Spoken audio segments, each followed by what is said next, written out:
building can be made with the best materials and still fail if the design logic is wrong. Take that in. Stop it! Let me explain what that actually means. Design is not decoration.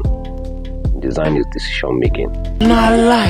At the design stage, we decide how loads move through the building, how heat enters and exits spaces, how water drains, how people move, how the building ages over time.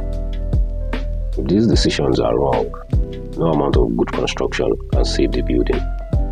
This is why many houses look fine in the first 2 years and begin to deteriorate rapidly after.